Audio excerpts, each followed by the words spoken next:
formidable pour l'invitation. Nous allons voir ensemble le rôle du médecin. Je suis endocrino-diabéto, donc le diabète face au ramadan. Alors on va commencer ensemble par une petite étiquette clinique. Nous allons voir ensemble M. Khalid qui a 42 ans. Il est fonctionnaire administratif de profession. Il a un diabète qui évolue depuis 11 ans. Il est sous bithérapie, à savoir une metformine et un sulfamide, qui est le Gliméberry. Il se présente avant la consultation avant le ramadan avec une hémoglobine glycée à 7,8. Il vous rapporte qu'il a des symptômes hypoglycémiques à raison de 2 fois par semaine et qu'il ne fait pas d'autosurveillance glycémique. Alors il tient à jeûner ce mois de ramadan 2026, car il l'a toujours fait des années précédentes. Et il vous demande conseil. Ça, c'est ce que tous les patients nous disent à chaque consultation. Alors il faut savoir que le jeûne du mois de sacré ramadan est l'un des 7 piliers de l'islam et qu'on estime qu'il y a 148 millions de musulmans diabétiques, dont 116 millions d'entre eux jeunes. Donc le ramadan revêt une importance religieuse et socioculturelle considérable. Avec l'augmentation de la sédentarité, de l'obésité et surtout l'incidence du diabète, sachant que les chiffres vont jusqu'à 700 millions quand même de patients diabétiques évalués pour 2047, le jeûne durant le mois de ramadan chez les patients diabétiques devient un véritable enjeu de santé publique. Alors, c'est une réalité incontournable. Plusieurs études l'ont démontré. Dans l'étude Epidia, presque 80% des diabétiques type 2 jeûnent et presque 50% des diabétiques type 1 jeûnent. La question qu'il faut se poser, c'est pas si le patient va jeûner, mais comment va-t-il jeûner? Parce que lui, au final, il va jeûner.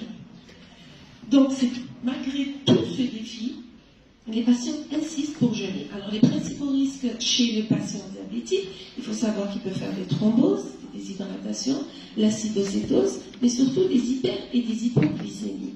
Alors, pour les hypoglycémies, généralement, c'est des diminutions des apports alimentaires, qui est un facteur d'hypoglycémie connu. L'étude Epidia, qui est une grande étude pour le mois de Ramadan, avait objectivé que le risque d'hypoglycémie sévère était défini de 7, plus de 7,7%, deux fois plus de chances chez le patient diabétique type 2 et 4,7% de chances plus chez le patient diabétique type 1. Pareil pour l'hyperglycémie, généralement elle peut être due soit à une emprise thérapeutique ou une prise inadaptée, ou bien sûr, comme vous le savez très bien, un excès alimentaire de sucreries et de tout ce qui se passe au niveau de l'éphrase.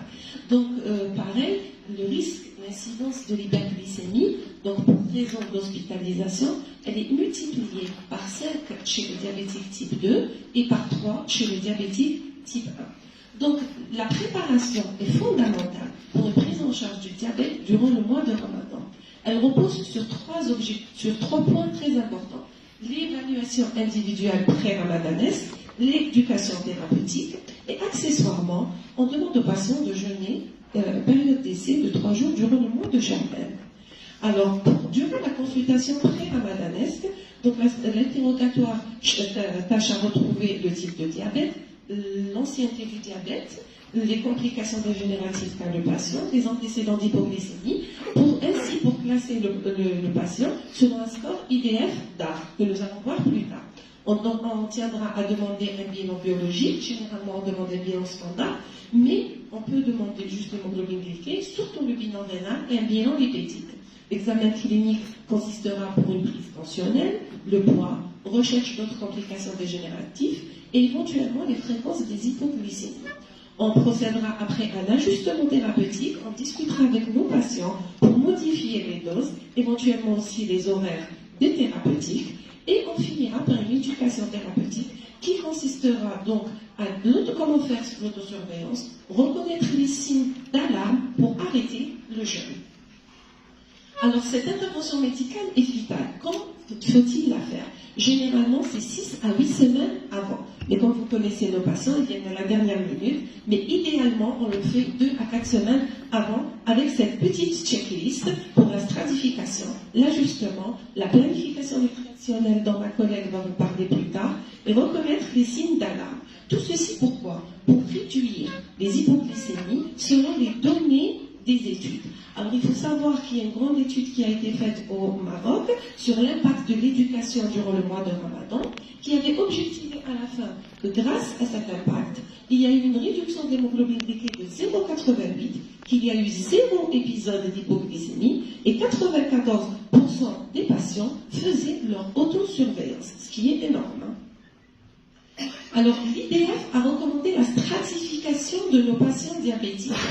Cette stratification se fait sous la forme de feuilles tricolores, vert, orange et rouge. Le système de notation a été conçu en tenant compte des différents facteurs qui sont considérés comme influents sur le jeûne. Alors, le score DAR, ce qu'on appelle l'IDF DAR, a évolué depuis 2021 à 2025 vers une approche plus individualisée. En 2021, il reposait sur le type de diabète, les antécédents d'hypoglycémie. Actuellement, 2026, il intègre pleinement la nouvelle technologie, c'est ce qu'on appelle les CGM, donc la mesure continue de glucose, la variabilité, ainsi qu'il s'est basé sur les thérapeutiques moins hypoglycémiants pour le patient pour une meilleure sécurité. Alors, si on voit quelques éléments, on voit ici la grossesse, donc elle augmente le score, c'est une contre-indication aux jeunes. Le type de diabète est très important, donc si c'est un type 1, il ajoute 1 point. La durée d'évolution supérieure à 20 ans, il ajoute aussi plus le score. La thérapeutique, qui soit sous insuline ou ADO, change le score en l'augmentant.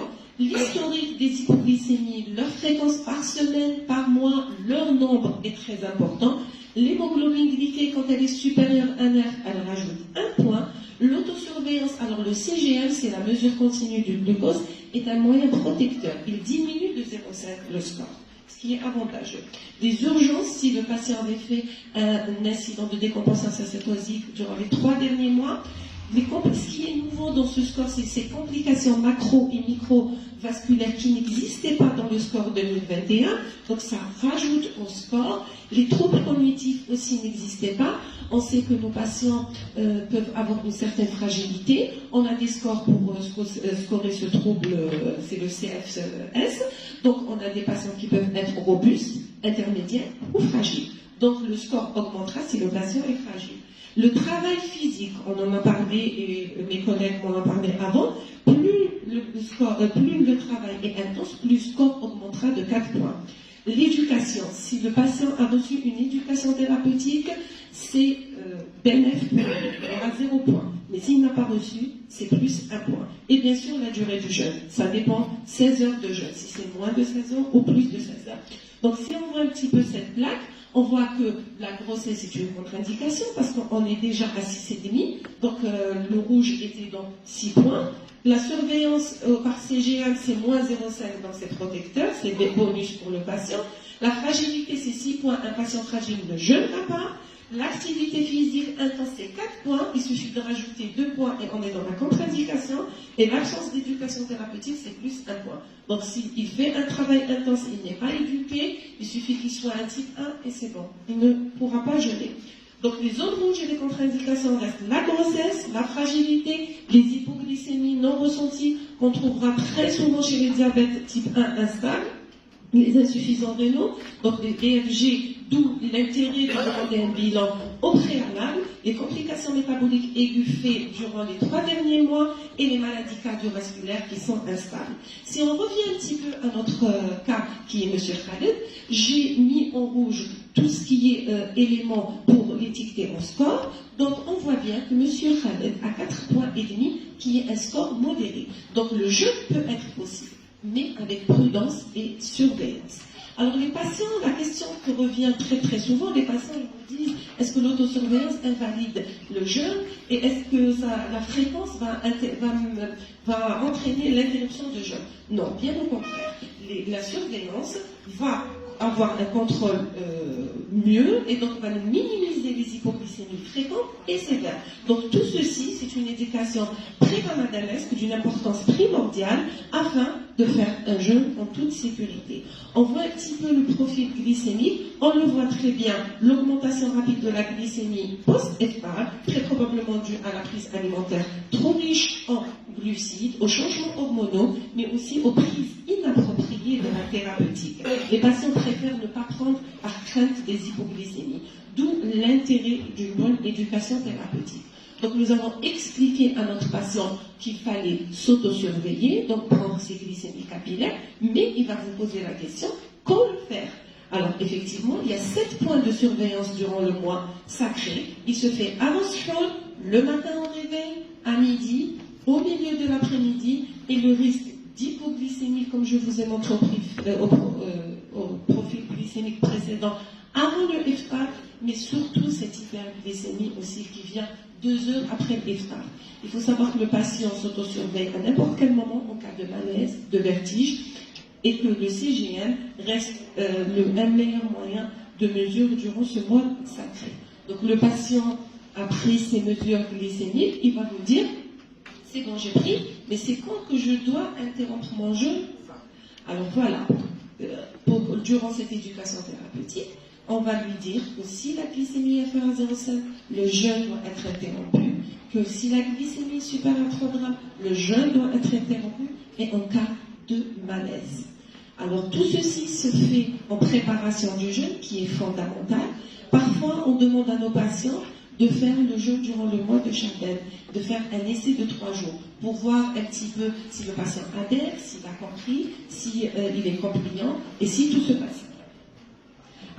Alors, nous avons fait cette éducation thérapeutique, nous avons fait notre consultation pré-ramadanesque.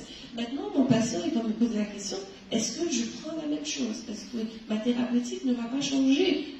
N'oubliez pas que la physiologie est très simple. On passe de 3 repas à 2 repas ou 1 repas pour certains.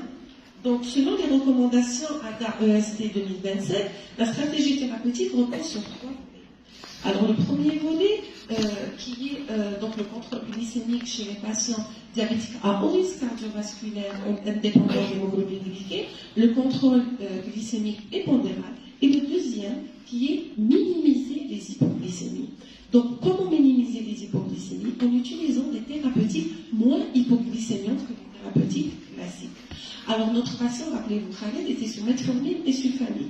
Donc, s'il est pas 2 fois par jour, donc la thérapeutique ne change pas. La metformine est un insulinosensibilisateur, ça ne variera pas forcément beaucoup. Donc il aura 2 prises, au suhoor. Par contre, s'il a 3 prises, on fera 2 tiers, 1 tiers, voire 2 comprimés seulement. Par contre, les sulfamides qui sont hypoglycémiants, nous allons passer par des sulfamides qui sont moins. On privilégiera les glyclasides, les glymipérides, et on proscrira le glibenclamide qui est très hypoglycémiant.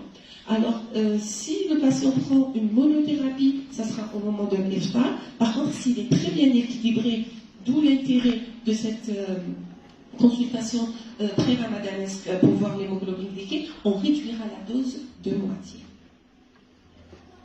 Alors, pour ce qui est des incrétines, donc ce qui est thérapeutique DDP4 et GLP-1, qui sont bientôt sur le marché. Donc, pour les DDP4, il n'y a pas de changement. Comme il prend sa thérapeutique, il la prendra au moment de Ramadan. Donc, on changera juste les moments des repas. Les GLP-1, pareil, la titration se fera 4 semaines avant. Il n'y aura aucun changement de thérapeutique. Par contre, les SGLT2, ils se prendront aussi au moment de l'iftar et on insistera pour un apport hydrique augmenté durant les heures sans jeûne, car il y a un risque de déshydratation. L'insuline, il ne faut jamais arrêter l'insuline basale. L'insuline basale, si on l'arrête, risque de décompensation cytosique. On réduira juste la dose de 15 à 30 minutes et elle se fera au moment de l'iftar. Par contre, les insulines rapides, pour la dose de l'iftar, on gardera la même dose. Et pour le suhoor, on diminuera, pour ceux qui font le suhoor, on diminuera au moins jusqu'à 50% de la dose qui était au moment de l'iftar. Alors on revient un petit peu à notre patient Khalid qui nous a bien écouté. Donc il a bénéficié de sa consultation ramadanaise après Ramadan. Il nous a bien suivi dans l'éducation thérapeutique et on a changé sa thérapeutique. Il ne fait plus d'hypoglycémie et il fait son autosurveillance recommandée comme lui a prescrit son médecin. Monsieur Khaled passera effectivement à un score plus faible et donc le jeûne sera autorisé et en toute sécurité. Et encore mieux, s'il ramène un CGM, il diminuera encore de 0,5. Donc, les 10 règles pour une gestion sécurisée: scorer notre patient, une bonne préparation 2 mois à l'avance, une alimentation équilibrée, une bonne hydratation nocturne, ajuster votre thérapeutique. Le tarawih est considéré comme une activité physique modérée, donc pour ceux qui la pratiquent, tant mieux pour eux. Faire de l'autosurveillance, voire mieux avoir un CGM, connaître ses signes d'hypo et d'hyperglycémie, savoir quand arrêter le jeûne, et parfois pour certains patients, impliquer la famille. Je conclus en disant que le jeûne préparé est un jeûne sécurisé, il doit être stratifié, surveillé, avec une bonne éducation, vivre sa foi sans sacrifier sa santé. Je vous remercie et à la